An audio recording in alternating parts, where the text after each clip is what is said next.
C'est l'esprit qui vivifie. La chair ne sert de rien. La chair ne sert de rien. La chair ne sert de rien. La chair ne sert de rien. Les paroles que je vous ai dites sont esprit et vie. Aussi est-il écrit, je détruirai la sagesse des sages, et j'anéantirai l'intelligence des intelligents. Où est le sage? Où est le scribe? Où est le disputeur de ce siècle? Dieu n'a-t-il pas convaincu de folie la sagesse du monde? Que nul ne s'abuse lui-même, si quelqu'un parmi vous pense être sage selon ce siècle, qu'il devienne fou, afin de devenir sage. Car la sagesse de ce monde est une folie devant Dieu. Aussi est-il écrit, il prend les sages dans leur ruse. Et encore, le Seigneur connaît les pensées des sages, il sait qu'elles sont vaines.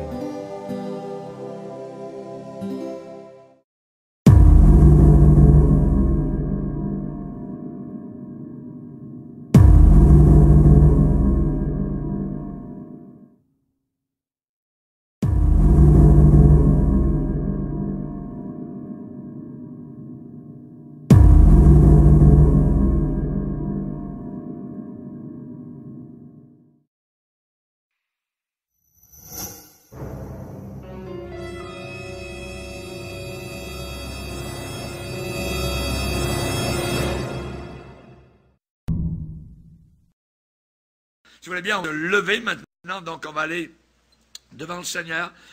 Et on va lire les Saintes Écritures. Nous sommes là maintenant donc rendus. Vous savez que c'est un cours biblique, particulièrement sur la mort physique. Et nous allons voir particulièrement donc aujourd'hui la 5e leçon. Et nous allons voir les 3 causes de la mort physique. Les 3 causes, les 3 raisons donc de la mort physique. Si vous voulez bien, donc on va aller dans Corinthiens, dans 1 Corinthiens chapitre 15. 1 Corinthiens chapitre 15, et nous allons lire particulièrement donc à partir du verset 12. Verset 12. Or, si l'on prêche que Christ est ressuscité des morts, comment quelques-uns parmi vous, parmi les chrétiens, parmi vous disent-ils qu'il n'y a point de résurrection des morts? S'il n'y a pas de résurrection des morts, Christ non plus n'est pas ressuscité. Et si Christ n'est pas ressuscité, notre prédication est donc vaine. Ça ne sert à rien de prêcher. Et deuxièmement, votre foi aussi est vaine. Ça ne sert à rien de croire. Il se trouve même que nous sommes de faux témoins à l'égard de Dieu, puisque nous avons témoigné contre Dieu qu'il a ressuscité Christ, tandis qu'il ne l'aurait pas ressuscité. S'il est mort, ne ressuscite pas. Donc, si Jésus n'est pas ressuscité, 1, notre prédication 0, votre foi c'est 0, en plus nous sommes de faux témoins. Verset 17, si Christ n'est pas ressuscité, votre foi est vaine, vous êtes encore dans vos péchés. Imaginez. Et par conséquent, aussi, ceux qui sont morts en Christ sont perdus. Ils ne vont pas au ciel si Jésus n'est pas ressuscité. Si c'est dans cette vie uniquement, seulement, que nous espérons en Christ, nous sommes les plus malheureux de tous les hommes. Mais, il y a un mais, maintenant, Christ est ressuscité des morts. Il est les prémices de ceux qui sont morts. Car, puisque la mort est venue par un homme, c'est aussi par un homme qu'est venue la résurrection des morts. Amen. Et vous comprenez, évidemment, le premier homme, c'est Adam, le deuxième homme, c'est Jésus. Et comme tous meurent en Adam, de même aussi, tous revivront en Christ, mais chacun en son rang. Christ comme prémisse, puis ceux qui appartiennent à Christ lors de son avènement. Ensuite viendra la fin, quand il remettra le royaume à celui qui est Dieu et Père, après avoir détruit toute domination, toute autorité et toute puissance, évidemment, diabolique. Car il faut, c'est nécessaire, il faut qu'il règne jusqu'à ce qu'il ait mis tous les ennemis sous ses pieds. Le dernier ennemi qui sera détruit, c'est la mort. Dieu, en effet, a tout mis sous ses pieds. Amen. Seigneur, te bénissons pour ta parole.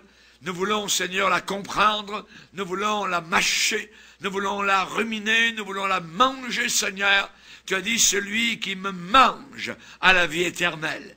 Seigneur, c'est toi, tu es la parole divine, et nous voulons manger cette parole, nous en nourrir, Seigneur, et la comprendre, l'étudier, la méditer, la serrer dans notre cœur. Aide-nous, s'il te plaît, dans le nom de ton Fils, et pour ta seule gloire. Amen. Et tout le peuple dit Amen. On peut s'asseoir, frères et sœurs, chers amis. Alléluia. Gloire à Dieu. Nous avons déjà vu dans notre petit cours, particulièrement donc la mort physique et ses généralités. Nous avons vu la mort qui est une partie intégrante de la vie. Nous avons vu les conséquences du péché d'Adam. Nous avons vu la semaine passée la nature de la mort physique. Et aujourd'hui, dans la leçon numéro 5, nous allons voir 3 causes, les 3 raisons donc de la mort physique. Vous rappelez que Jésus a déclaré à ses disciples, parce que je vis, vous vivrez aussi. C'est-à-dire que nous sommes liés à Jésus-Christ. Nous sommes reliés en totalité au Seigneur Jésus. Et Paul va prendre justement ce raisonnement en disant, si Christ n'est pas ressuscité, alors, eh bien c'est grave, voyez. Si Christ n'est pas ressuscité, nous sommes encore dans nos péchés. Nous sommes encore dans nos péchés. Deuxièmement, notre foi est vaine. En plus, nous sommes de faux témoins. En plus, eh bien, nous sommes perdus et la prédication sert à zéro. Donc, tout est relié, tout est, je dirais, sous-tendant à la résurrection de Jésus-Christ. Et on voit que les premiers disciples, la base de leur message, c'était Jésus-Christ est ressuscité. Il est vivant. Alléluia, gloire au Seigneur. Et c'est cela qui bouleversait évidemment donc les gens. Pourquoi? Parce que évidemment c'est un grand miracle. Et si vous prenez par exemple l'islam, eh bien Mahomet n'est pas ressuscité, Bouddha n'est pas ressuscité dans le bouddhisme, chez les hindous non plus, et ainsi de suite. Il n'y a que évidemment donc nous les chrétiens qui vivons aujourd'hui encore avec notre fondateur. Amen. Le fondateur, l'Église, n'est pas basée sur un homme, elle est basée sur Jésus-Christ. Alléluia. Et il est vivant. Et je dirais que la vie chrétienne est aussi certaine que la vie de Jésus lui-même. Lui-même. Parce que je vis, vous vivrez aussi. Aussi certainement, évidemment, que la tête d'un corps est vivante, eh bien, aussi sûrement, les membres de ce corps sont vivants. Jésus-Christ, il est décrit dans la Bible comme étant la tête du corps. Et il dit, je vis. Et vous, les membres, si la tête vit, vous vivrez aussi. Vous vivrez aussi. Et puisque Jésus-Christ est ressuscité, eh bien, les chrétiens ressusciteront un jour, donc, en lui. En lui. Sa mort, la mort de Jésus a éloigné de nous nos péchés, nos transgressions, a cassé, a rompu les chaînes qui nous attachaient à la sentence de mort. Jésus a été le seul à déclarer, même quand votre corps serait mort, vous allez continuer à vivre. Alléluia. Il nous a promis la vie qui ne finit plus. La vie donc éternelle. Gloire au Seigneur. Et sa résurrection, si sa mort nous apporte cela, sa résurrection, donc, prouve notre justification. Nous sommes absous, totalement pardonnés, absous, donc, devant Dieu. Et nous ne mourrons pas. Jésus a effacé tous nos péchés, tous tes péchés ont été effacés, il est ressuscité. Amen. Si Jésus était mort sur la croix, avait été enterré, et s'il était encore quelque part dans un tombeau, alors nous n'aurions aucun espoir. C'est la résurrection qui fait notre justification et qui nous donne donc l'espérance, cette vie éternelle. Nous allons voir particulièrement ce soir les trois causes, les trois raisons de la mort physique. Pourquoi les gens meurent-ils? Il y a premièrement une cause morale, deuxièmement, il y a une cause instrumentale, et troisièmement, il y a une cause optimale, ultime. Cause morale, cause instrumentale et cause optimale. Donc, la Bible donne trois raisons pourquoi donc les gens meurent, autant les chrétiens que les païens. La Bible donne trois raisons donc qui œuvrent. Ces trois raisons œuvrent ensemble, vont dans le même sens, convergent littéralement. Donc, pour qu'il y ait mort physique. La première raison, pourquoi est-ce qu'on meurt? Pourquoi est-ce que des chrétiens meurent et des païens? Il semble qu'il n'y a pas de différence en apparence avec les païens. C'est qu'il y a premièrement une cause morale. La cause morale. La cause morale, c'est à cause du péché. Le péché, dans un cœur, amène la mort physique. Donc, c'est la première action de l'homme, le péché, contraire à la volonté de Dieu, à l'avertissement donc de Dieu. Le péché. L'avertissement de Dieu à Adam avait été le jour où tu en mangeras, tu mourras. Première fois où dans la Bible et dans l'univers, le mot mort arrive. Le jour où tu en mangeras, tu peux manger de tous les arbres du jardin, hein, des milliers, mais le jour où tu mangeras de cet arbre, tu vas mourir. Tu vas mourir, voyez. Et on sait évidemment donc Adam et Ève se sont rebellés, sont révoltés, donc ont désobéi, et la Bible dit, ils en mangèrent. Est-ce que Dieu allait accomplir ce qu'il avait dit? Aujourd'hui, évidemment, beaucoup de gens marchent avec le diable et ils écoutent ce que Satan dit. Satan avait dit à Adam et Ève, eh bien, est-ce que Dieu a vraiment dit ceci? Donc, ils mettent en doute l'évangile, la parole de Dieu, pour un autre évangile, une autre bonne nouvelle, mais qui est faussée. La bonne nouvelle qui vient du diable. Dieu ne veut pas vraiment dire ce qu'il veut dire. Il a dit que vous mourrez. Mais non, il est bien trop bon. Il est amour, et ainsi de suite. Voyez, et on connaît évidemment donc tout ce genre de raisonnement. Et nous avons dans l'épître aux Romains, au chapitre 5, où il est dit par un seul homme, le péché est entré. Le péché a fait son entrée dans le monde. Et par le moyen du péché, la mort. Et nous avons là, donc, la première cause de la mort physique, c'est une cause morale. Le péché. Le péché. La punition est arrivée. Elle est arrivée, évidemment, donc, quelques années plus tard, mais je dirais, ça peut arriver 1 an plus tard, ça peut arriver 5 ans plus tard, 10 ans plus tard. C'est arrivé ici, je ne sais pas vraiment à quel âge Adam a désobéi à Dieu. Peut-être avait-il 30 ans. Voyez? Eh bien, s'il avait 30 ans, la punition est arrivée 900 ans plus tard. Mais elle est arrivée. 900 ans. Adam est mort à l'âge de 930 ans. Le jour où tu en mangeras, tu mourras. Pendant des années, pendant des siècles, rien ne se passe. Oh, Dieu est bon. Est-ce que Dieu va vraiment réaliser ce qu'il a dit? Est-ce que sa parole va vraiment donc s'accomplir? Oh oui, elle s'est accomplie. Il est mort. Et derrière, sur la pierre tombale d'Adam, on peut lire « Puis il mourut ». Il vécut 930 ans, puis Adam mourut. Il est mort. Mais il est mort physiquement, exactement comme Dieu avait averti. Adam mourut physiquement dans son temps. Et cette calamité n'est pas uniquement tombée sur Adam, pas uniquement sur lui. C'est pourquoi, comme par un seul homme, le péché est entré dans le monde. Voyez. Et ensuite, nous allons lire dans Romains 5, 12, la suite.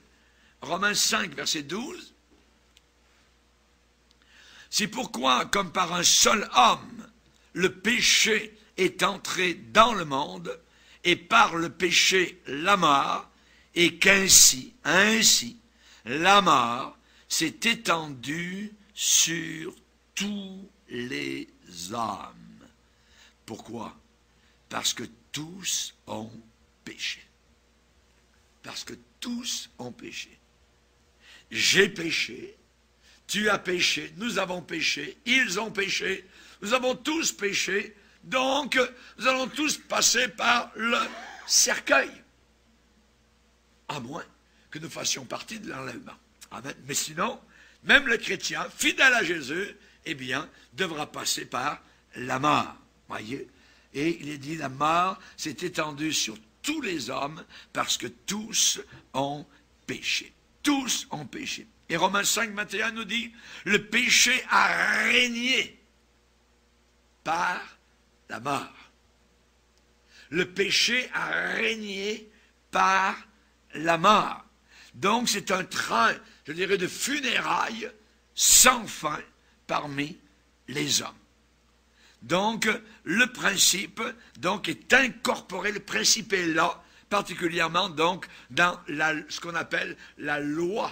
C'est une loi. La loi du péché et de la mort. La mort et le péché sont reliés ensemble. Nous avons tous péché. Oui. Donc, nous allons tous mourir. Nous allons tous passer par la mort. Voyez, le péché, c'est un agent corrosif. Le péché, c'est une, je dirais, ça ronge, ça désagrège, c'est un poison, c'est, je dirais, une pyrite active. Qui défait littéralement, je dirais, la fabrique de l'homme. C'est une avarie, c'est une contamination, voyez. Et évidemment, on voit que ce n'est pas une petite affaire.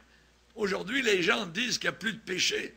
Mais ils ont tous, je dirais, des vies qui sont en train de se désagréger, de s'écrouler. Ils ont tous cette pyrite, je dirais, spirituelle dans leur âme. Le Seigneur a dit, l'âme qui pêche, c'est celle qui mourra. C'est celle qui mourra. Jacques, le pasteur de Jérusalem, a dit, le péché étant consommé, produit la mort. Le péché étant fini, achevé, pouf, c'est la mort. 1 Corinthiens 15, la mort est venue par un homme, et il est dit, tous meurent en Adam. Tous meurent en Adam. Hébreux 9, 27, il est réservé aux hommes de mourir une seule fois. Une seule fois. Mais ce n'était pas le but original de Dieu. Au départ, Dieu, ce n'était pas son but, évidemment, la mort. Mais c'est le principe, je dirais, qui doit opérer en général jusqu'à ce que le problème du péché soit complètement résolu. C'est cela qui arrive, exception encore, je vous le dis, de ceux et celles qui participeront à l'enlèvement. Mais en attendant, eh bien, chrétiens et non-chrétiens passent par la mort. Et Jean a vu ces non-chrétiens particulièrement devant le trône de Dieu un jour, où personne ne sera sauvé, de grands trônes blancs, dans l'Apocalypse 20. Et je vis les morts. Et je vis les morts, les petits et les grands. Et ils seront là, devant ce trône. Imaginez, voyez. Là où personne, évidemment, ne sera sauvé. Donc, on voit que Adam, eh bien, il a fait évidemment une très grave erreur. si on peut appeler ça une erreur de jugement, exactement comme un pilote qui fait une erreur de jugement par rapport donc à ses instruments. Et on a des pilotes d'avion qui ont fait des erreurs d'instruments et ont emmené toutes des centaines de personnes donc, qui étaient dans l'avion vers la mort par un homme. Un homme, voyez. Et Adam, c'est la même chose. Adam n'a pas marché avec ses instruments. Il a marché en vol à vue. Ce que je ressens, voyez, l'arbre est beau, ça, ouais, hein, chérie, on pourrait essayer quand même. Il a dit qu'on mourrait, mais peut-être que, oui, c'est vrai, le serpent, il a dit que, est-ce que Dieu avait vraiment dit, on ne se rappelle plus trop, oui, c'est vrai, mais vous voyez, débalancé, le doute arrive, ainsi de suite, hein, ils prennent tout ça, et pof, on s'en va contre une montagne, voyez, directement, donc, on emmène dans la mort, pas 100 personnes, 200 personnes dans Boeing, mais l'humanité, pendant des siècles et des siècles, un cortège de funérailles sans jamais quasiment donc s'arrêter. Par un seul homme. Et les conséquences du péché. Et heureusement qu'il y a un autre homme qui est venu. On l'appelle dans la Bible le nouvel Adam. Ou encore le deuxième Adam, qui est Jésus-Christ. Alléluia, gloire au Seigneur. Et qui, lui, évidemment, nous a sortis du pétrin. Donc, la première cause de la mort physique, c'est quoi? Eh bien, nous l'avons là, une cause morale, c'est-à-dire le péché. La deuxième cause de la mort physique, eh bien, c'est une cause instrumentale. Instrumentale, voyez, on pourrait parler aussi de la mort au travers de l'expérience humaine, la vie ici-bas sur la terre, voyez. Évidemment, on sait que le péché amène la malédiction. Non seulement Adam nous a amené la malédiction de la mort sur toute l'humanité, mais aussi sur les animaux qui meurent aussi, voyez.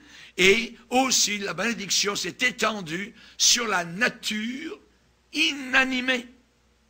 La nature, voyez, sauvons la planète. Ah, tu ne sauveras pas la planète. Jamais tu vas la sauver. Dieu va la brûler, voyez. Donc, on sait évidemment qu'à partir de la malédiction que Adam, je dirais, Adam a ouvert une boîte de Pandore, il a ouvert quelque chose de terrible, voyez, à travers sa désobéissance avec Ève, et la terre a commencé pour la première fois à porter des épines, des ronces, voyez, des mauvaises herbes, et ainsi de suite. Voyez, ça c'est à cause de la malédiction. Ensuite, à cause de cela, le travail est devenu dur, difficile. La sueur a commencé à suinter donc sur le front des humains. Ça fait partie de la malédiction. Les femmes ont commencé à crier dans les salles d'accouchement, dans les maisons ou ailleurs, voyez. Et évidemment, l'homme est retourné, et nous le voyons dans les sarcophages de certaines personnes, dans des mausolées, où tu es poussière et tu retourneras à la poussière. Voyez. Eh bien, il nous a mis dans le beau drap. Voyez, notre arrière-grand-père. Comment est-ce qu'on va s'en sortir? Voyez. Imaginez les conséquences, pas uniquement sur les humains, voyez, pas uniquement sur les animaux, sur la planète Terre, sur le sol, et ainsi de suite, sur la difficulté donc à travailler, les mamans à accoucher, et on finit en plus avec de la poussière. Voyez. On va lire, si vous voulez bien, dans Romains 8. Lisez avec moi Romains 8. Romains 8. Romains 8, verset 19. Aussi, la création, on parle ici de la création, la planète Terre. On ne dit pas ici mère Terre, on parle de la création, pas une mère, voyez, c'est la création. La création attend-elle avec un ardent désir la révélation des fils de Dieu. Car la création, notez bien chaque mot, la création a été, premièrement, soumise à la vanité.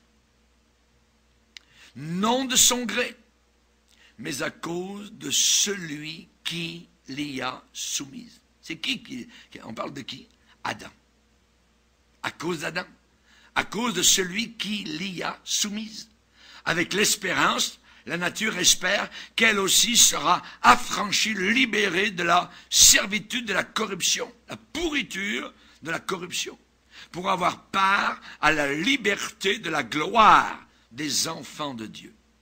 Alors nous savons que jusqu'à ce jour, la création tout entière soupire et souffre les douleurs de l'enfantement. Donc ici, on parle de douleur, on parle de soupir, on parle d'attente, on parle de soumission à la vanité. Voyez les conséquences du péché sur la création. Et on voit que la création, donc premièrement, a été soumise à la futilité, à la vanité. Et à partir de là, rien ne semble être de valeur durable. Vous avez un homme comme Salomon qui ne suit plus le Seigneur dans l'Ecclésiaste et qui va déclarer « Tout est vanité, vanité. J'ai amassé ceci, j'ai fait ceci, je vais mourir et après moi va arriver quelqu'un qui ne travaille pas et qui va hériter de tout mon travail et qui n'aura aucune sagesse. Ça ne sert à rien, blablabla, et ainsi de suite. » Vous voyez un homme qui vraiment est dépressif totalement parce qu'il voit les choses sous, je dirais, le soleil. Il ne va pas au-delà du soleil, voyez. Mais donc, la création est sujette maintenant à la vanité, à la futilité. Deuxièmement, la création, elle est dans les liens de la décadence et de la ruine. On appelle ça la corruption, voyez. Et donc, elle a été avec l'espérance qu'elle sera libérée de la servitude de la corruption. La corruption, voyez. Évidemment, cette corruption conduit à la mort. Et la création soupire et souffre. Elle est en travail, comme une femme qui est en travail. Et nous voyons évidemment cette nature qui parfois se déchaîne, les tsunamis, les volcans, les ouragans, tout ça. On dirait que la nature elle-même se révolte donc contre l'homme et son péché. Et c'est ce que la Bible nous enseigne. La création soupire, souffre. Voyez, qu'est-ce qu'elle veut, la création? Qu'est-ce qu'elle attend? Elle attend une libération. Elle attend une libération. Elle sera libérée. Quand cela? Lorsque Christ viendra et établira son règne de 1000 ans sur une terre qui auparavant aura été jugée, une terre qui aura été brûlée, et il viendra régner visiblement avec les chrétiens et les chrétiennes à partir de Jérusalem. Rendez-vous compte, voyez, il y a tout un avenir, évidemment, donc, qui nous attend.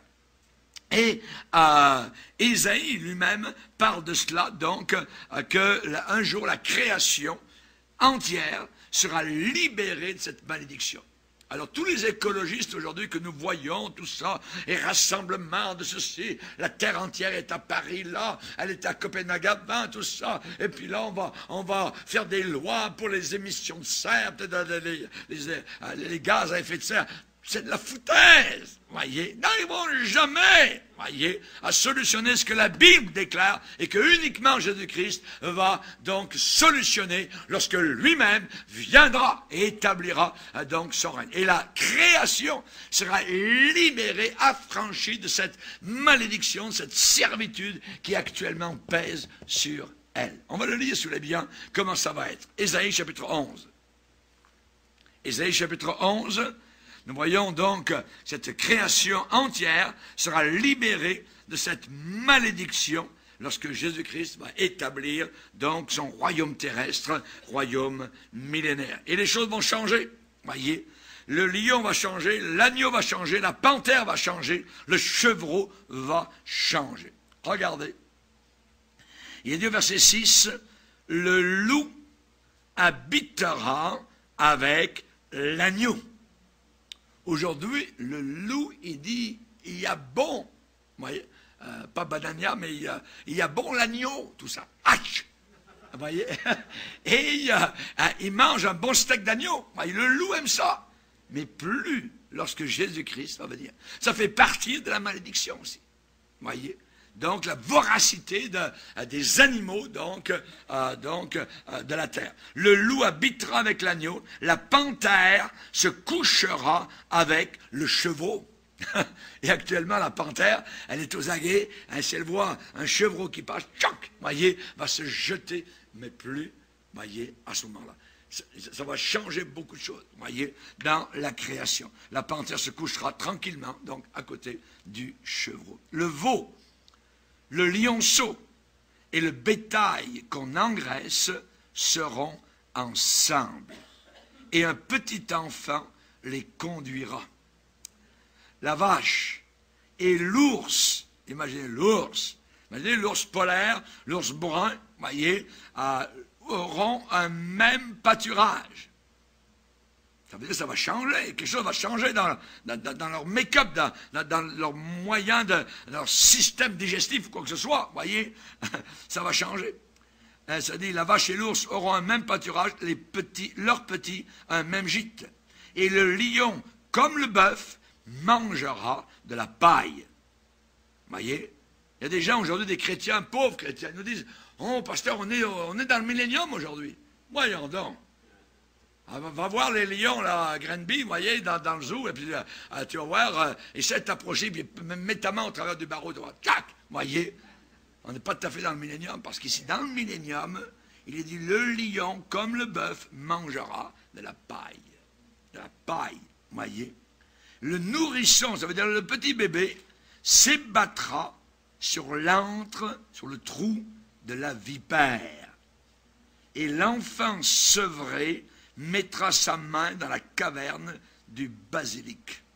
Il ne se fera ni tort ni dommage sur toute ma montagne sainte, car la terre entière, sera remplie, pleine de la connaissance de l'Éternel. Et si on n'a pas bien compris, eh bien le Saint-Esprit donne une image comme le fond de la mer est rempli par les eaux qui le couvrent. Alléluia. Imaginez. Ça veut dire que toute la terre connaîtra Jésus-Christ. Alléluia. Que Dieu soit glorifié. Amen. Donc, évidemment, on voit que ça va changer beaucoup de choses. Voyez, les animaux sauvages ne seront plus sauvages, ne seront plus rapaces, ne seront plus voraces. On vient de le lire, ça va changer. Voyez. Et dans Osée chapitre 2, verset 20, il est dit qu'il y aura une alliance avec les bêtes des champs, les oiseaux du ciel et les reptiles. Et les reptiles, les gros serpents. Voyez. Donc, pas de tort, pas de dommage. Ézéchiel 34, verset 25, je ferai disparaître du pays les animaux sauvages. Et les brebis seront en sécurité dans les déserts et pourront coucher en paix dans les forêts. Rendez-vous compte? Voyez. Uniquement Dieu est capable de changer. Nous sommes tellement habitués qu'on dit, c'est pas possible, ça peut jamais changer. Oui, ça va changer. Ça va changer. Voyez. Alléluia, gloire au Seigneur. Pourquoi la création sera-t-elle libérée de cette malédiction que nous vivons et que nous voyons autour de nous? Eh bien, uniquement parce que Dieu n'a pas épargné son propre Fils. Dieu n'a pas épargné, n'a pas gardé pour lui, mais il nous l'a donné. Amen. Et à cause de ce don ineffable, à cause de ce sacrifice sanglant à la croix du Calvaire, il va arriver des choses fantastiques et merveilleuses, et nous les vivrons, nous les verrons, nous serons des participants à 100% pleinement lorsque Christ va venir et régner sur une terre totalement renouvelée. Alléluia, à lui soit la gloire, amen, au travers de l'acte de Jésus-Christ qui libère, il nous libère de quoi? Il nous libère de la loi du péché et de la mort. Cette fameuse loi, amen, nous en sommes déjà libérés. Et nous en serons libérés totalement, évidemment, quand il viendra donc établir son règne millénaire. Que Dieu soit béni. Alléluia. Et vous savez évidemment que sur la terre, il y a une limite à la vie physique. Il y a une limite à notre vie physique. Dans le psaume 103, il est dit, les jours de l'homme sont comme l'herbe. Les jours de l'homme sont comme l'herbe. Psaume 103, on va le lire si vous voulez bien. Psaume 103. Psaume 103, versets 15 et 16. Psaume 103, versets 15 et 16.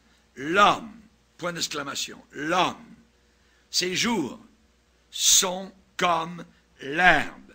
Il fleurit comme la fleur des champs. Lorsqu'un vent passe sur elle, elle n'est plus. Et le lieu qu'elle occupait ne la reconnaît plus. Mais la bonté de l'Éternel durera jamais pour ceux qui le craignent, et sa miséricorde pour les enfants de leurs enfants. Alléluia. Gloire à Dieu. Il y a cependant une limite à la vie physique sur la terre. Et on sait particulièrement que l'âge des patriarches, au début, on voit dans Genèse, c'est 800 ans, 900 ans. Celui qui a vécu le plus longtemps, évidemment, sur terre, c'est Métuséla, avec 969 ans. 969 ans. Alors certains ont dit, ouais, mais ce n'est pas les mêmes années. Oui, c'est les mêmes années. La seule différence, c'est que les mois étaient de 30 jours.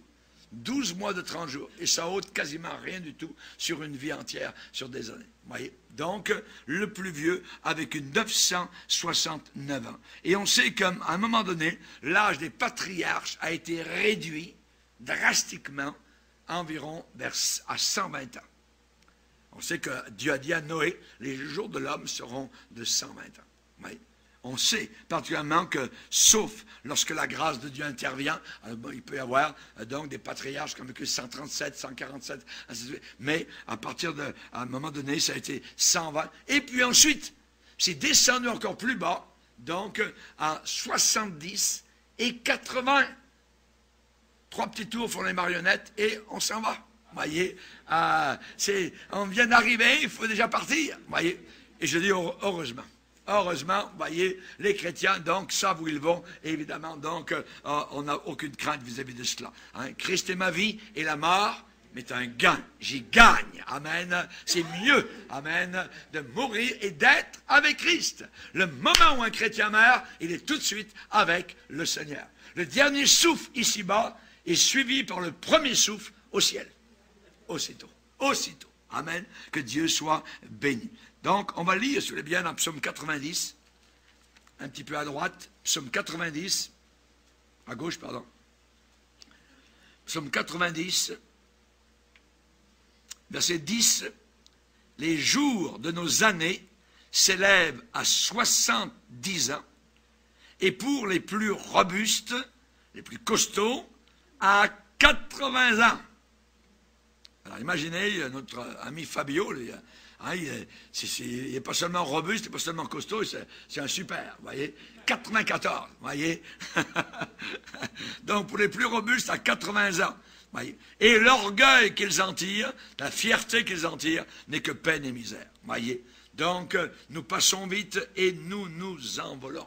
We fly away. Alléluia. Gloire au Seigneur. On s'en va, gloire au Seigneur, vers la gloire éternelle, vers notre chez nous. Alléluia. Gloire au Seigneur.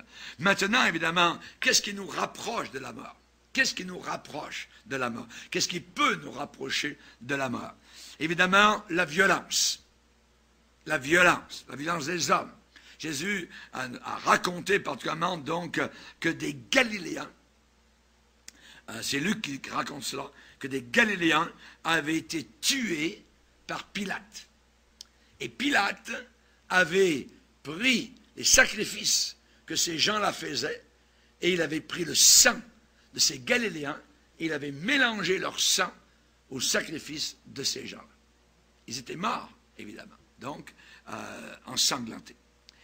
Et on sait que Jésus a parlé de 18 personnes à Jérusalem. Il y avait une tour à Jérusalem, la tour de Siloé.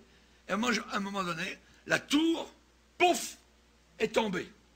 Et il y a eu 18 morts. Et Jésus a dit, pensez-vous que ces 18 morts, ou ces Galiléens, dont le sang était mélangé au sacrifice, étaient plus méchants que les autres? Non, voyez. Certains ont déjà dit, oh oui, c'est parce qu'il le méritait. Non, non. Jésus l'a dit, on va le lire si vous voulez bien. C'est pas plus méchant. Luc 13. Luc 13, verset 1er En ce même temps, quelques personnes qui se trouvaient là racontèrent à Jésus ce qui était arrivé à des Galiléens dont Pilate avait mélangé leur sang, avec celui de leur sacrifice. Il leur répondit, croyez-vous que ces Galiléens soient de plus grands pécheurs que tous les autres Galiléens parce qu'ils ont souffert de la sorte? Non. C'est Jésus qui le dit. Non. Ils n'étaient pas de plus grands pécheurs. Non, je vous le dis. Mais si vous ne vous repentez pas, vous périrez tous également. Ou bien, ces 18 personnes sur qui est tombée la tour de Siloé et qu'elle a tué, croyez-vous que ces personnes soient plus coupables que tous les autres habitants de Jérusalem? Non, dit Jésus. Non, je vous le dis. Mais si vous ne vous repentez pas, vous périrez tous également. Qu'est-ce que ça nous dit? Vous savez, dans les catastrophes, par exemple, la tour du World Trade Center à New York, 3000 personnes sont mortes, et ainsi de suite. Croyez-vous que ces personnes étaient plus méchantes que les autres qui étaient en bas dans la rue? Non. Jésus dit la même chose. Non. Voyez. Ça nous dit quoi? Le tsunami, tremblement de terre, 100 000 personnes ici, 200 000. Pensez-vous que ces personnes-là, que les flots ou un tremblement de terre ou un volcan a tué, que ces gens-là étaient plus méchants ou plus pécheurs que les autres? Non, dit le Seigneur. Ça nous dit une chose. C'est que tôt ou tard, nous devons tous mourir. Et le principal, c'est de s'être repenti de nos péchés. C'est juste que nous avons un temps plus long, je dirais un laps de temps que Dieu nous donne, voyez, mais ce n'est pas particulièrement donc un jugement qui tombe sur certaines personnes et non pas sur d'autres personnes. Ça nous dit que nous devons un tout, et nous devrons tous un jour passer par la mort. Ce n'est que partie remise, ce n'est qu'une échéance, donc remise un peu à plus tard, mais nous devrons tous mourir. On peut mourir par une tour qui nous tombe.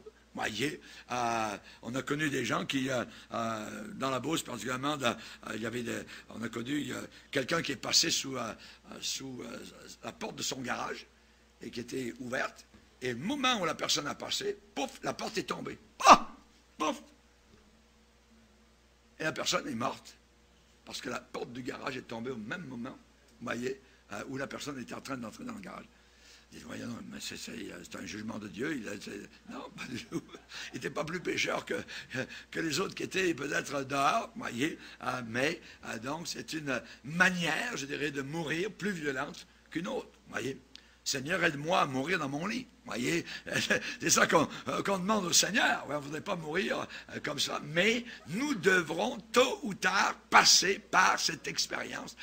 Et nous, chrétiens, évidemment, nous sommes immunisés d'une certaine manière parce que, ô mort, où est ta victoire? Voyez, l'aiguillon de la mort, c'est-à-dire la peur de la mort, a été enlevé. Alléluia. Le serpent, donc, de la mort va venir se placer autour de notre bras. Nous allons lui ouvrir sa petite gueule et nous verrons qu'il n'y a pas de venin, il n'y a pas de piquant, il n'y a rien du tout, voyez.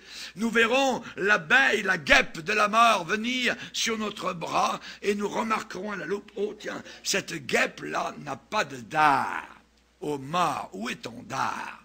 Ô mort, où est le piquant? Amen. Aucun piquant. Amen. Pour nous, cela a été enlevé par Jésus-Christ à la croix du Calvaire. Alléluia. Amen. Que Dieu soit béni. Dans la famille de Dieu, nous mourrons bien. Amen. Si nous devons donc mourir. Aussi, ce qui nous rapproche de la mort, parfois, c'est des hasards. Des hasards, voyez. Donc, comme vous passez à côté d'une tour et pouf, la tour tombe sur vous, voyez. Vous avez grimpé ce matin-là au 40e étage de la tour de World Trade Center et ça adonne que cette journée-là, c'est le jour où donc les djihadistes arrivent en avion. Voyez, donc, ça peut arriver. Des hasards, voyez. On sait que Eutychus voyez, au lieu d'écouter l'apôtre Paul, et lui prolonger, Paul, sa prédication, c'est le problème des bons prédicateurs, de savoir s'arrêter, voyez, c'est tellement dur de s'arrêter de prêcher, vous êtes porté par l'Esprit de Dieu, et Eutychus, donc, était assis sur le bord de la fenêtre, et il écoutait l'apôtre Paul, et il se faisait taire, et Eutychus regardait un petit peu en bas dans la rue, tout ça, vous savez, au Moyen-Orient, il y a beaucoup de choses qui se passent, tout ça, un petit âne qui est là, puis l'autre, il y a des enfants qui s'amusent, après, ah oui, Paul, il parle de la justice de Dieu, il écoute, une oreille ici, une oreille là, tout d'un coup, pouf, il s'endort, et il tombe dans la rue, il tombe mort, pouf, voyez, Paul arrête la prédication, je peux imaginer tous les chrétiens, oh, hein, et Paul descend, tout ça, et Paul va prier pour ce cadavre, et il va le ramener à la vie. Alléluia, gloire au Seigneur. Mais il était mort. Eutychus était fini. Voyez, ça arrive, des hasards. Voyez, on peut mourir par des hasards. Vous levez le matin, tout ça, et vous tombez dans un accident, où votre voiture, je ne sais pas, glisse sur une plaque de glace, et vous foncez donc sur un camion, paf, voyez, vous mourrez, voyez. David Wilkerson est mort comme cela sur la route. Un grand homme de Dieu. On a connu des grands hommes de Dieu qui sont morts d'accidents, voyez, des hasards. Tôt ou tard, il faut mourir. Donc, c'est pas parce qu'on ne sert pas Dieu ou qu'on n'aime pas le Seigneur ou quoi que ce soit. Non, pas du tout, voyez. Mais ça peut arriver. On peut mourir aussi de maladie. De maladie. On sait que Dorcas, qui faisait tellement de bonnes œuvres, voyez, eh bien, est tombée malade. Elle est morte de sa maladie. Et là, tout le monde s'affligeait, tout le monde pleurait, les chrétiens, tout ça. Ils montraient les vêtements qu'elle cousait, qu'elle donnait aux pauvres, tout ça. Si André meurt un jour, vous montrez les décorations qu'elle a fait à Noël. Mais à l'époque, il y a eu un Pierre. L'apôtre Pierre est allé prier pour Dorcas. Et Dorcas est revenue à la vie. Mais elle était morte. Elle était morte de quoi? De maladie. De maladie, voyez. Donc, on peut mourir de violence, de hasard, de maladie, et on peut mourir aussi par manque de sagesse. Par manque de sagesse, donc, parce qu'on ne sait pas comment bien vivre. Et on vit mal, voyez. Et dans Proverbes, chapitre 10, verset 21, il est dit, les insensés meurent. Les insensés meurent par défaut de raison. Il leur manque le bon sens. Donc, ceux qui n'ont pas de bon sens, ils meurent. Ça peut les emmener à la mort, voyez. Si vous mangez toutes les 2 heures, voyez, eh bien, à un moment donné, vous allez faire une crise de cœur, ce ne sera pas la faute de Dieu, ça sera votre propre faute, voyez. Donc, les insensés meurent par défaut de raison, voyez. Il y en a certains qui sont frappés par la foudre. Frappés par la foudre, ça arrive, voyez. D'autres meurent lorsque leur fonction organique se brise à un âge avancé. Tout casse, voyez. C'est ça que mon père disait quand j'avais 80 et quelques. Il dit, tu sais Raymond, il dit, à la fin, c'est tout casse, on dirait que tout brise. Je dis, oui, c'est vrai, papa. Oui. Donc, les fonctions organiques, si un jour vos reins commencent à ne plus fonctionner, vous pouvez aller à l'hôpital, ils vont essayer de réparer un peu le mécanisme, voyez, mais il se peut que ça ne marche pas et que peut-être qu'un jour, donc, vous mourriez à un âge peut-être avancé, mais vos fonctions organiques ne fonctionnent plus, voyez. Il y a des milliers aussi de personnes qui périssent, qui meurent ensemble. Des milliers, donc, ensemble, voyez, lorsqu'il y a un orage terrible, qu'il y a un tremblement de terre qui frappe, ils sont tous morts ensemble, il y a quelques années à Haïti, 200 000, tous ensemble, voyez. Et évidemment, si un homme meurt, je dirais, il y a de la balle d'un assassin ou de maladie dans son lit, ces gens-là sont morts de ce qu'on appelle une cause, une raison instrumentale. De cause instrumentale, voyez. Quand Dieu permet une cause instrumentale, comme par exemple le tremblement de terre, voyez, où beaucoup de gens sont tués, question, est-ce que ces gens étaient plus méchants que d'autres personnes? La réponse, nous l'avons vu 2 fois ici dans Luc 13, non. Non, voyez. Ils ont échappé à une telle mort, voyez. Mais ça ne veut pas dire que les autres étaient plus méchants. Ça nous dit une chose, toi aussi un jour, tu vas faire face à la mort. Que ce soit d'une manière, que ce soit d'une autre, voyez, tu vas faire face à la mort, voyez. On sait particulièrement donc que parfois il peut y avoir un jugement spécial, ça peut arriver, voyez, mais ce sont parfois des causes naturelles, on va dire, de la terre, qui agissent parfois à part du jugement spécial de Dieu. Bien que les hommes doivent éventuellement mourir et faire face au jugement, on revient toujours à la case départ, Hébreux chapitre 9, il est réservé aux hommes de mourir une seule fois. Une seule fois. Heureusement, gloire à Dieu. Une seule fois. Merci Seigneur. Voyez. Et on sait particulièrement donc que la Bible parle aussi d'une longue vie comme d'une récompense de la justice. La Bible en parle. Voyez. On sait particulièrement donc, la Bible parle aux enfants, honore ton père et ta mère, afin que tu sois heureux et que tu vives longtemps sur la terre. Donc là, il y a une bénédiction d'une longue vie que le Seigneur dit, promet dans la Bible, si j'honore mon père et ma mère. J'avais vu, je vous le redis, je l'ai déjà dit ici, quand j'étais jeune pasteur à Chibougamau, j'avais vu dans un rapport d'un journal chrétien, un prédicateur qui avait 110 ans. Et il était booké à l'avance, il voyageait comme donc un ministère itinérant. Il avait 110 ans, ministère, donc c'était un Américain. Et particulièrement, on lui avait posé la question, comment ça se fait que vous avez si longévité donc, et il avait répondu, je me suis toujours couché de bonne heure le soir, je n'ai jamais fumé, et j'ai toujours honoré mon père et ma mère. Donc, nous voyons évidemment que le Seigneur, là aussi, promet donc de donner une longue vie. Et la Bible parle d'une récompense. Je le rassasierai de longs jours. Je le rassasierai de longs jours. De longs jours. Lisez avec moi dans Proverbes chapitre 3. Proverbes chapitre 3.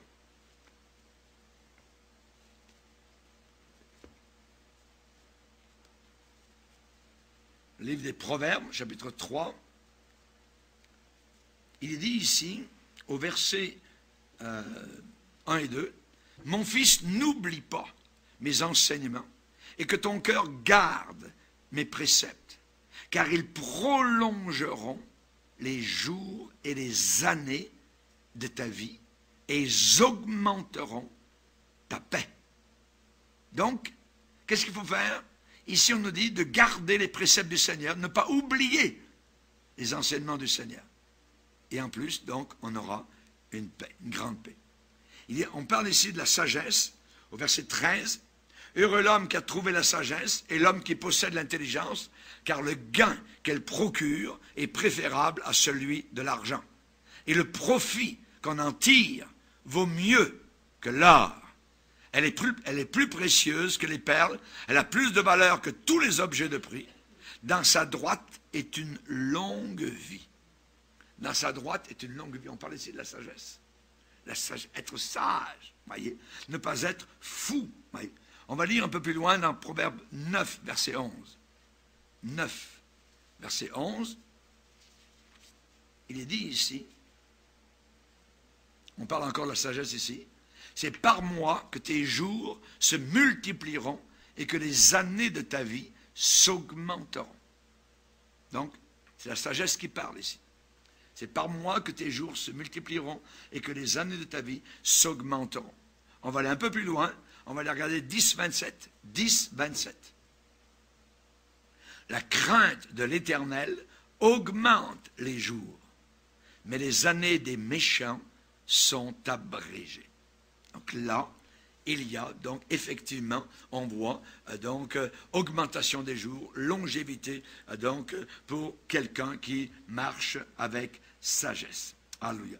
La mort, ce n'était pas le but de Dieu au départ. voyez, pour l'homme. Pourquoi? Parce que Dieu avait pourvu particulièrement une façon de vivre à Adam et Ève. Cette façon de vivre qu'ils avaient dans le paradis, c'était un état de paix, un état de santé physique, morale et spirituelle, un état d'abondance, un état de communication illimitée avec leur Créateur. C'était ce que Dieu voulait. Voyez, c'était ce que Dieu voulait.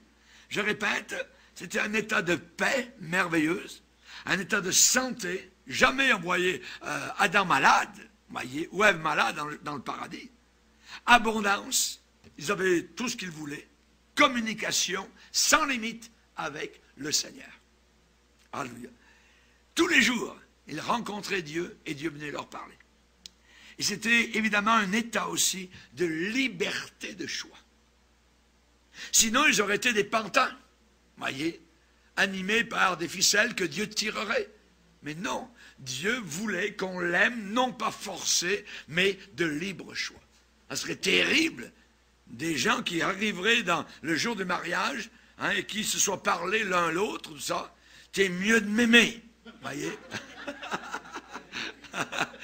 On ne peut jamais forcer l'amour, voyez, dans le cœur de quelqu'un. Et Dieu ne veut pas non plus. C'est mieux de m'aimer. Non, il nous a laissé libre. On appelle ça le libre choix. Amen. Le libre choix. Gloire au Seigneur. Et je dirais évidemment donc la dernière cause, rapidement, la cause ultime de la mort, la cause optimale, voyez, eh bien c'est Dieu. C'est Dieu. Si quelqu'un détruit le temple du Saint-Esprit, Dieu le détruira. Dieu le détruira. C'est la Bible dit. Donc Dieu, évidemment, peut agir, évidemment, de façon, je dirais, drastique. On sait que Nabal, je ne sais pas si vous connaissez l'histoire de Nabal, dans l'histoire de David, dans l'Ancien Testament, hein, eh bien c'était un fou, littéralement, qui avait marié une femme sage. Et il est dit que, donc, il ne voulait rien savoir de David. Ouais, des gens là-bas dans le désert, tout ça, et puis il demande de la nourriture pour qu'on les aide, tout ça. Mais c'est qui, David?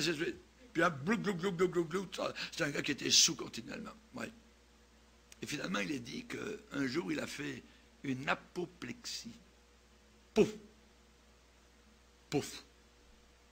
Et la Bible dit que c'est Dieu qui a mis fin à ses jours. Dieu l'a tué, voyez.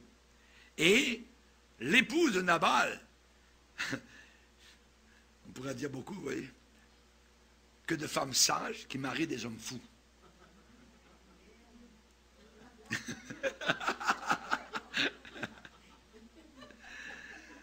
Abigail était une femme sage. Ça, c'est une autre histoire, évidemment.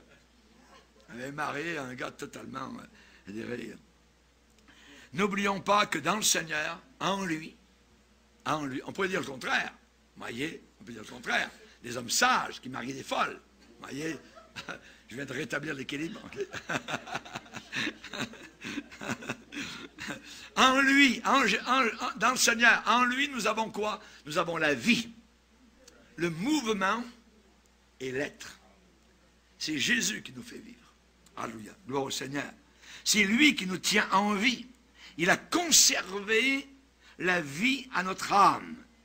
Et il n'a pas permis que notre pied chancelle. Paul, parle. Personne ne mettra la main sur toi. Parle. J'ai un peuple nombreux dans cette ville. Rien ne pourrait arriver à Paul. Il était, je dirais, immortel tant qu'il n'avait pas accompli le travail de Dieu sur la terre. Il a pris le bateau a quasiment coulé, tout ça, mais Paul, dessus, était immortel. Parce que Dieu lui avait dit, à Jérusalem, il faut que tu ailles à Rome. Tu témoigneras de moi à Rome, comme tu viens de témoigner de moi à Jérusalem. Et entre Jérusalem et Rome, même si le bateau était bing, bang, bang, tout ça, il y a la tempête, 15 jours ballottés dans la Méditerranée, Dieu avait dit, vous ne coulerez pas. Il avait dit, tu vas témoigner de moi. Donc Dieu, quand il a sa main sur la vie de quelqu'un, cette personne ne peut pas mourir tant qu'elle n'a pas fini son travail de Dieu ici-bas sur cette terre. Amen. Alors, gloire au Seigneur, gloire à Dieu. Job a dit, s'il retirait à lui son esprit et son souffle, toute chair périrait soudainement. et l'homme rentrerait dans la poussière. S'il retirait à lui son esprit. Merci Seigneur. Oui. En lui, nous avons la vie. Gloire au Seigneur. L'Éternel m'a châtié, mais il ne m'a pas livré à la mort. Oui, il m'a châtié. Il aurait pu me livrer à la mort. Il aurait pu me condamner et il ne l'a pas fait. Alléluia. Merci Seigneur. Merci Seigneur. Quand je n'étais qu'une masse informe dans le sein de ma mère, tu voyais tous mes jours, Seigneur, avant même qu'aucun d'eux n'existât. Allez comprendre ça. Ça veut dire qu'il connaissait, avant même qu'on naisse, il savait le nombre de jours que nous vivrions ici-bas sur cette terre. Vous pouvez essayer de manger cachère ou quoi que ce soit, ou de faire du sport, quoi que ce soit, pas mauvais, tout ça, mais ça n'ajoutera rien au nombre de jours que Dieu a prévu pour vous ici-bas sur cette terre. Alléluia. Gloire au Seigneur. Amen. Gloire au Seigneur. Évidemment, donc, la parole de Dieu nous dit que nous sommes entre ses mains. Entre ses mains. Et on sait particulièrement donc que l'application de la mort physique, eh bien, c'est la Bible nous parle évidemment donc que les hommes peuvent désirer mourir et ils peuvent ne pas la trouver. Ils peuvent ne pas la trouver. Durant la grande tribulation, il dit que les hommes chercheront la mort et ne la trouveront pas et la mort fuira loin d'eux. Peut-il y avoir quelque chose de si pire que ça? Vous voyez? Ils n'arriveront même pas à mourir. Vous voyez? Ils voudront mourir tellement, ça sera horrible ici-bas sur cette terre. Alléluia. Et même, on sait que quand le roi Saül s'est suicidé, la Bible nous donne l'arrière-plan du suicide de Saül. Il est dit, l'Éternel le fit mourir. C'est l'Éternel qui l'a fait mourir. Même si c'est lui qui s'est suicidé. Et dans la plupart des suicides, Dieu est derrière. Craignez, a dit le Seigneur, celui qui, après avoir tué, a le pouvoir de jeter dans l'enfer. Après avoir tué, a le pouvoir de jeter dans l'enfer. Oui, je vous le dis, c'est lui que vous devez craindre. Maintenant, un dernier mot, évidemment, d'avertissement à ceux qui sont dans l'Église, les méchants qui sont à l'intérieur de l'Église. Le Seigneur a dit à une certaine femme, je ferai mourir de mort ses enfants. Elle ne veut pas se repentir. Elle se dit prophétesse. Elle se dit de Dieu. Elle vit, elle couche, elle découche, elle fait n'importe quoi. Je ferai mourir de mort ses enfants. C'est dans le Nouveau Testament. C'est Jésus qui parle. Du temps de Noé, Dieu a détruit des millions de personnes. Il les a tous noyés. À Sodome et Gomorrhe, Dieu a tout détruit, même les enfants de Sodome et Gomorrhe. Mais les enfants en bas âge sont allés au ciel. Sont allés au ciel. Parce que s'ils avaient grandi, ils seraient devenus aussi des homosexuels. Et parfois, nous pensons que c'est terrible, vous voyez, que des enfants meurent. Et c'est vrai, c'est terrible. Mais ces enfants, sont tout de suite avec le Seigneur. 3 ans, 4 ans, 2 ans, vous voyez, noyés ou quoi que ce soit, ils sont avec le Seigneur. Laissez venir à moi les petits-enfants. On va continuer ce cours sur la mort.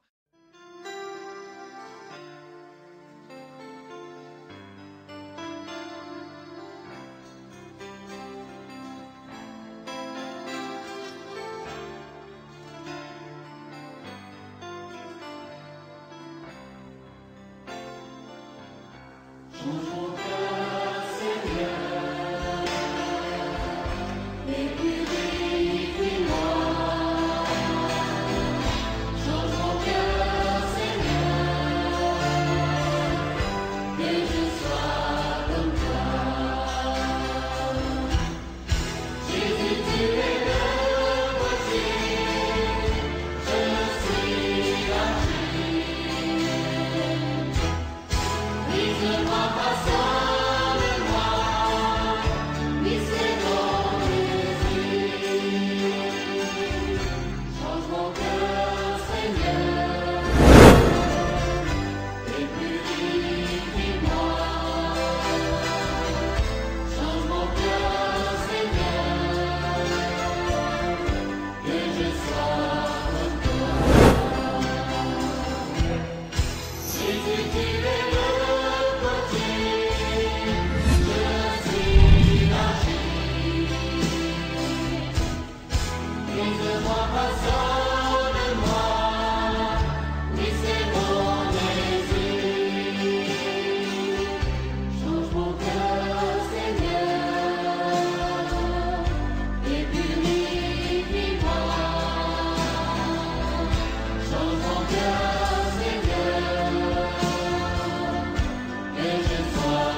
souffre